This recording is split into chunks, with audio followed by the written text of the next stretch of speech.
നമസ്കാരം. വേദാംഗ ജ്യോതിഷത്തിലെ അമൂല്യമായ അറിവുകളും ആധ്യാത്മിക ജ്ഞാന ഉപദേശങ്ങളും പകർന്നു തരുന്ന പ്രശാന്തം ആസ്ട്രോ ചാനലിലേക്ക് ഏവർക്കും സ്വാഗതം.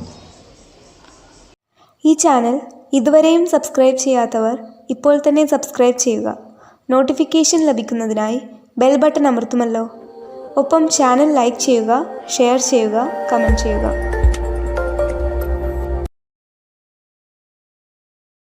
കൊല്ലവർഷം 1199 മിഥുന സംക്രമം ഉത്രം നക്ഷത്രത്തിലാണ്.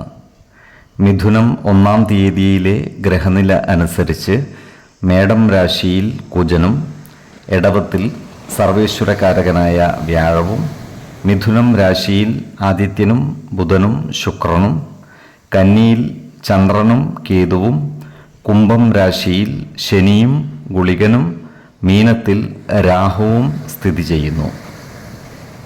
ചിത്തിര നക്ഷത്രത്തിൽ ജനിച്ചവർക്ക് മിഥുന മാസം പൊതുവെ ഗുണഫലങ്ങൾ കൂടിയിരിക്കും. ഈ നക്ഷത്രക്കാർക്ക് കർമ്മ മേഖലയിൽ കാര്യങ്ങൾ അനുകൂലമാണ്. ക്രിയാത്മകമായ പ്രവർത്തനങ്ങളിലൂടെ സമൂഹത്തിൽ ഉന്നതിയും പദവിയും ലഭിക്കുവാനുള്ള സാധ്യതകൾ കാണുന്നുണ്ട്.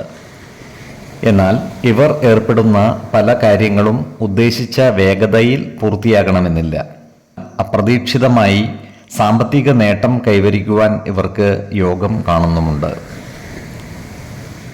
അതുപോലെ ബിസിനസ്സുകാരായ ഈ നക്ഷത്രക്കാർക്കും നേട്ടങ്ങൾ കൈവരിക്കുവാൻ സാധിക്കുന്നതാണ്. ബിസിനസ്സിനാവശ്യമായ സർക്കാർ ആനുകൂല്യങ്ങൾ നേടിയെടുക്കുവാൻ ഇവർക്ക് സാധിക്കുന്നതാണ്. അതുപോലെ സർക്കാർ ആനുകൂല്യങ്ങൾക്കായി അപേക്ഷ സമർപ്പിക്കുന്നതിനും ബന്ധപ്പെട്ട ഉദ്യോഗസ്ഥരെ നേരിൽ കാണുന്നതിനും അനുകൂലമായ സമയവുമാണ്. ഈ നക്ഷത്രക്കാരോട് ശത്രുതാ മനോഭാവത്തോടെ പെരുമാറുന്നവരുടെ എണ്ണം കൂടുവാനിടയുണ്ട്. എന്നാൽ ഇത്തരക്കാരെ തിരിച്ചറിഞ്ഞാൽ അവരുമായി നല്ല സ്നേഹ സൗഹൃദ ബന്ധങ്ങൾ നിലനിർത്തുവാൻ പരമാവധി പരിശ്രമിക്കേണ്ടതാണ്. സ്നേഹപൂർവമായ പെരുമാറ്റത്തിലൂടെയും ഇടപെടലുകളിലൂടെയും സൗഹൃദം ശക്തിപ്പെടുത്തുവാൻ ശ്രമിക്കുന്നതാണ് ഉത്തമം. ഈ നക്ഷത്രക്കാർ സാമ്പത്തിക കാര്യങ്ങൾ കൈകാര്യം ചെയ്യുമ്പോൾ ഒരു പ്രത്യേക ശ്രദ്ധ പുലർത്തുന്നത് ഗുണകരമായിരിക്കും. വരവ് ചെലവ് കണക്കുകൾ കൃത്യമായി സൂക്ഷിക്കുകയും അനാവശ്യ ചിലവുകൾ നിയന്ത്രിച്ചു നിർത്തുകയും വേണം. ആരോഗ്യകാര്യങ്ങളിൽ ഇവർ ഒരു പ്രത്യേക ശ്രദ്ധ പുലർത്തുന്നത് ഗുണകരമായിരിക്കും. ചില്ലറ അസുഖങ്ങൾ ബാധിക്കുവാനുള്ള സാധ്യതകൾ കാണുകയാൽ ജീവിത ശൈലീ രോഗങ്ങൾക്ക് സ്ഥിരമായി മരുന്ന് കഴിക്കുന്ന ഈ നക്ഷത്രക്കാർ ജാഗ്രത പാലിക്കേണ്ടതുമാണ്. ഇവർ കൃത്യമായ വൈദ്യപരിശോധനകൾ നടത്തി മരുന്നുകൾ മുടങ്ങാതെ കഴിക്കേണ്ടതുമാണ്. 2, 12, 30 തീയതികൾ അനുകൂലമാണ്.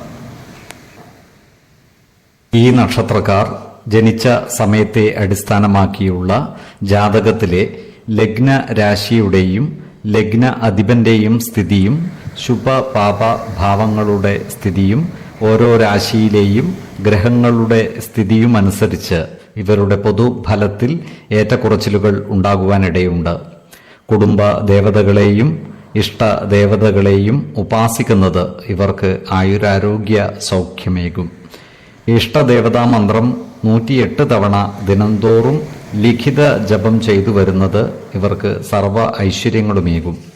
നല്ല വ്യക്തി സാധനകളോടെയും ഉപാസനകളോടെയും മുന്നേറിയാൽ സർവേശ്വരാനുഗ്രഹത്താൽ ഇവരുടെ സർവകാര്യങ്ങളും മംഗളകരമാകും. നന്ദി, നമസ്കാരം. ജ്യോതിഷരത്നം പ്രശാന്ത് കണ്ണോം.